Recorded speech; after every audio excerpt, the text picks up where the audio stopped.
Okay, good day everyone. This is Ma'am Aija. So for today, we will be discussing all about the expenditure cycle, particularly focusing on purchases. Please have your smart books ready because I will be guiding you through the end-to-end process for different scenario sa ating purchasing.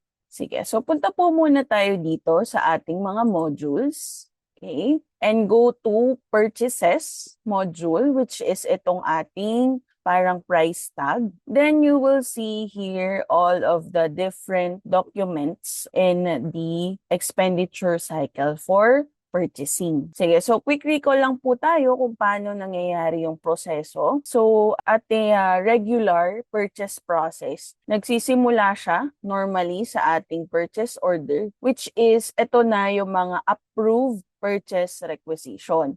So, if you remember yung ating purchase requisition po, ito yung ating internal document wherein ginagamit lang siya sa pagpapa-approve ng purchases. And this is made by our employees. Whereas yung ating purchase order po, ito yung dokumento na kapag ginawa natin, we will be forwarding it to the supplier kung saan po tayo bibili. Now, kapag okay na po tayo sa purchase order, nabigay na natin siya sa ating supplier kung kanino tayo bibili, now aabangan na po natin na ma-deliver ang mga items o yung mga binili po natin. And that is done in the receiving document.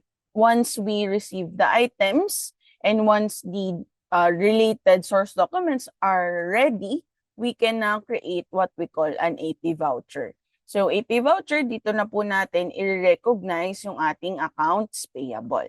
Now, once we already set up the accounts payable, so maghihintay na lang tayo ng enough funds for us to pay, okay, for us to pay yung ating purchases, which is done dito sa ating treasury module naman, which we will be going through in a while. Now, ma'am, para saan naman po ginagamit yung ating purchase return at yung ating AP debit memo? So, to recall, yung ating purchase return, okay, ginagamit po ito pag yung ating item na in-order ay na-receive na po natin. Again, na-receive na natin, but not yet created yung AP voucher. Ibig sabihin, pagkakita po natin ng mga items, uy, parang meron mga damages, we can return it using purchase return. Okay? Pero what if naman, we already recognize yung accounts payable, tsaka natin na-discover na merong mga kailangang i-return na items or merong mga defective items. Now, that's when we will create the AP debit memo. Okay? Now, this will be for the purchase process. Start po tayo sa exercise 5, exercise 5.1. Ayan. So, we will be going through the regular purchase process. Ibig sabihin, end-to-end lang po. Nag-purchase order, and then na-receive natin. Then, gagawa tayo ng AP voucher. Then, we will be going to treasury para bayaran na po ito. Okay? So, take note nung class, for this discussion dito sa ating mga activities, the assumption is that isa lang po ang user at siya ang gagawa lahat ng mga transactions. But take note, okay, take note po natin, no? In the real world, especially kapag gumagamit po tayo ng mga accounting information system, there should really be that segregation of duties. Okay, wag po natin kakalimutan. But for the sake of discussion, so I will be letting you to try out the different documents, to create different documents. Okay? Pero pag dumating po tayo sa corporate, no, kapag gumagamit na tayo ng system and doing actual real-life transactions, so most likely niyan, you will be assigned to AP voucher o di kaya you will be assigned to general ledger or pwede ring treasury. And then that will just be your focus for proper segregation of duties. Okay? So, wag na tayong magpatumpik-tumpik pa. Punta na po tayo sa ating exercise 5.1. So, let's start sa ating purchase order. Click lang po natin. Okay, sige. So, for this time, we will be creating purchase order using supplier 1. Yung una po nating supplier na create ninyo. Okay, so click lang natin itong button na ito sa kanan po ng supplier number. You can also use supplier name, whatever is more, or whatever you're more comfortable with. So click lang natin yan. Then it would show you the list of all the suppliers that we have created. Yung supplier po natin, no, you can see yung mga ginawa ng mga classmates po ninyo. That's why it's very important for you to use the correct supplier number. Pag mali po yung supplier number na ginamit nyo, pwedeng malito po tayo sa pag-create ng mga transactions. Okay? Sige. So, let's select yung unang supplier po, yung merong letter A na you have created. So, just double-click and it will already auto-populate. We need to add items. Gagamitin po natin yung item 1 and 2 that you have created. So, dito sa may baba, ayan. So, just click the find button again. Then, select po tayo from the list. Okay? So, I can see here kung ano yung mga ginawa ko. So, I have here item 1A and item 2B. So, ito yung aking gagamitin. So, let's start with item 1A. Double-click. And then, make sure sa quantity, nakalagay po dyan, quantity 65 and 49 respectively. So, for the quantity, lagay po natin ay 65. Okay? Then, click tab. Again, tab ang pipindutin po natin. Then, just simply click add. Next, select natin yung ating second item. Okay. Then, lagay po natin sa quantity 49. So, make sure, class, that you are following the correct quantity because, again, yung pinaka-final output po ninyo dito is to generate the financial statement which I can see from my end. So, hindi po dito uubra yung same lang ng screenshot na pinapasa. Okay, now let's double check. Okay, yung ating journal date. Okay, so tama naman yung current date. Then yung due date, this is what I was telling you last time, no? Na you have to make sure that the payment terms po ay tama because the due date is automatically populated based on the payment term. So, pwede pa rin natin siyang baguhin, but what we want is to make the process efficient. Okay, so make sure that you have selected yung correct payment term sa pag-create po natin ng ating mga supplier. Okay? So, double check lang natin. Okay, so once you double check everything, make sure na yung value po natin dito. So, we should have 192,522.32. Then your VAT should be 23,102.68. Okay? Then you should also have your withholding tax. Okay? So, make sure that you have the correct values. Okay, so yung total amount natin, amount due should be 215,625. Okay? Then, please indicate po dito sa notes natin, okay? Huwag pong magkakamali, no? Because this will be, again, included sa ating records. So, lagay po natin dyan sa note, purchase order, exercise 5.1, and then dash your surname. Okay, so in this case, Hapor. Okay, so double check everything and then once you're done, click lang po natin save. Yan. So, ma'am, paano po yung PO number ba't di po namin ginawang manual?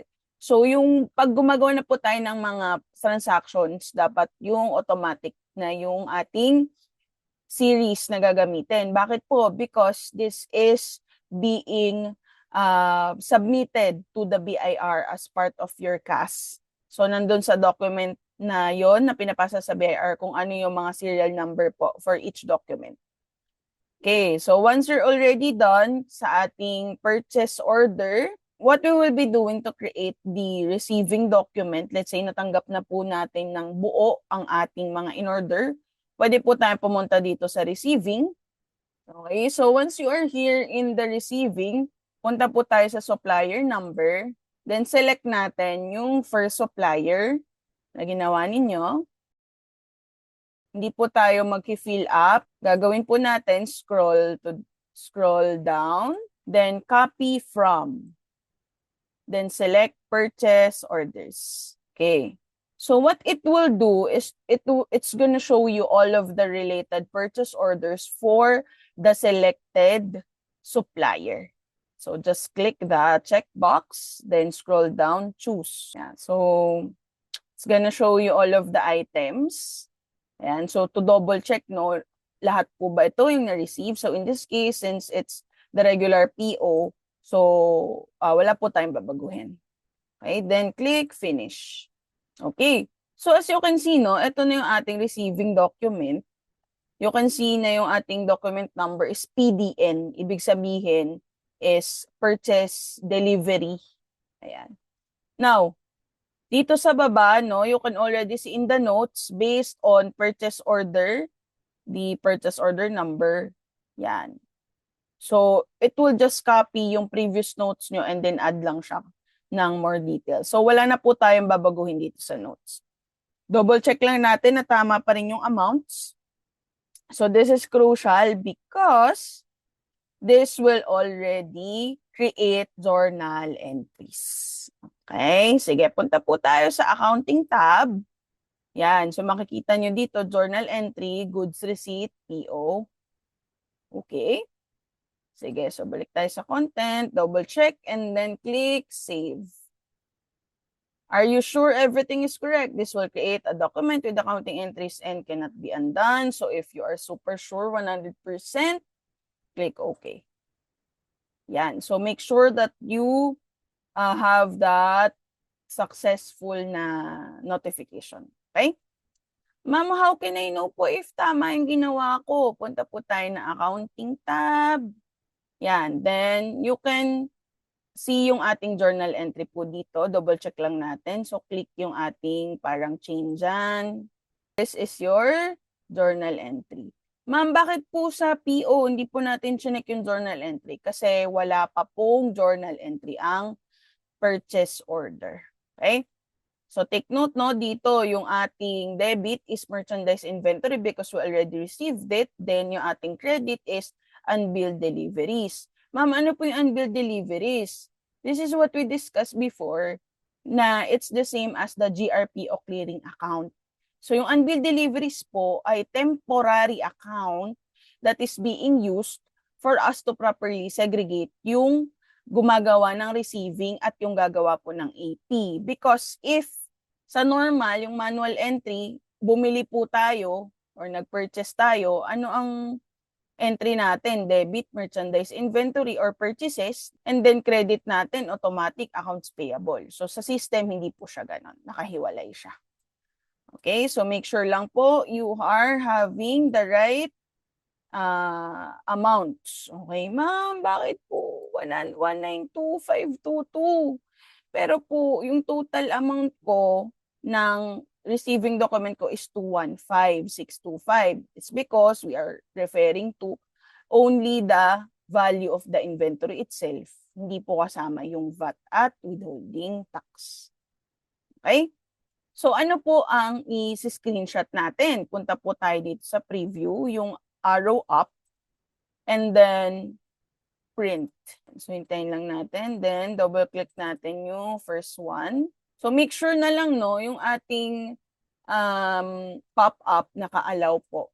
Kasi pag hindi yan naka-allow, hindi siya lalabas. Okay, so let's try again. Pindutin po natin preview, print. Then, double-click item since item yung ginawa natin. Yan. And it will generate this one. Yan. Great. So now, it will give you the receiving document. So ito po ang isi-screenshot natin. Okay? So you can already see here kung sino yung supplier name, yung address, ayan, yung mga nilagay nyo. And then also yung document number. And very important, you can see the remarks wherein nandun yung pangalan po ninyo and kung sino po ang gumawa.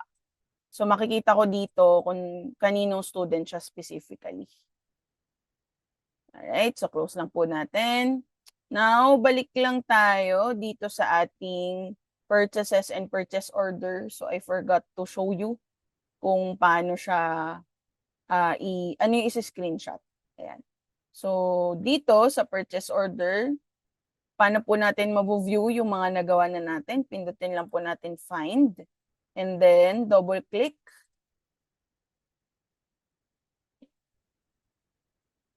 Yan. So ito yung ating ginawang PO. So as you can see, ayan, yung status closed na siya. Bakit po siya closed? Because, okay, we already received it. Ayan, so hindi na yan makakancel. Okay, unless i-cancel natin yung mga succeeding documents, which is, again, would require approvals. Okay, so scroll down, click po natin yung preview and then print.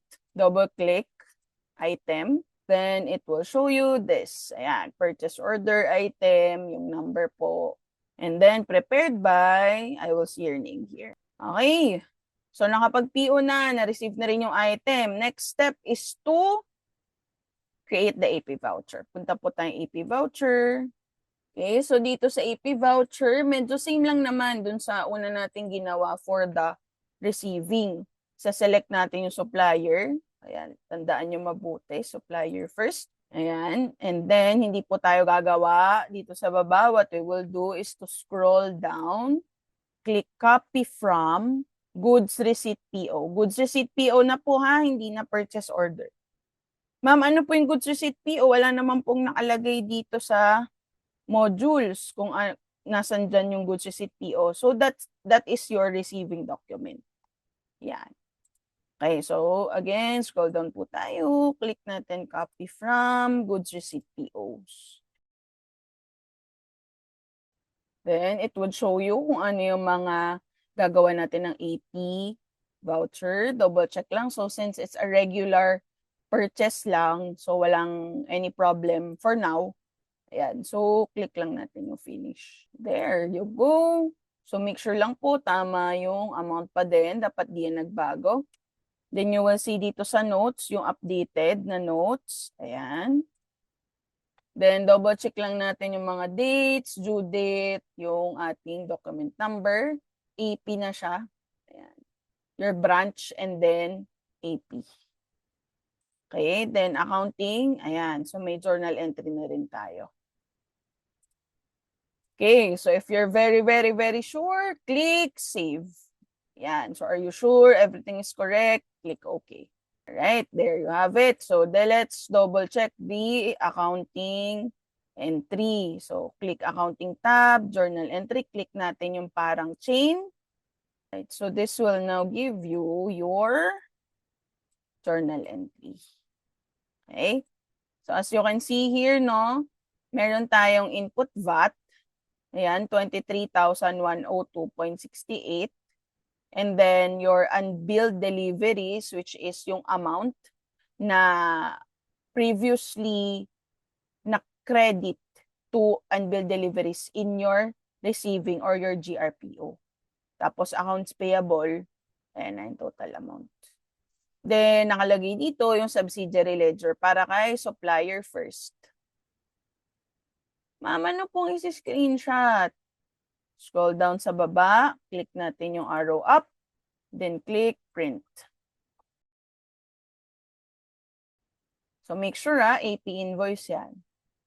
Sige, so quick check lang po tayo kung nakaabot kayo dito sa video. Ibig sabihin, sinusundan nyo talaga yung ating activity. So please comment naman ng AP invoice na ako.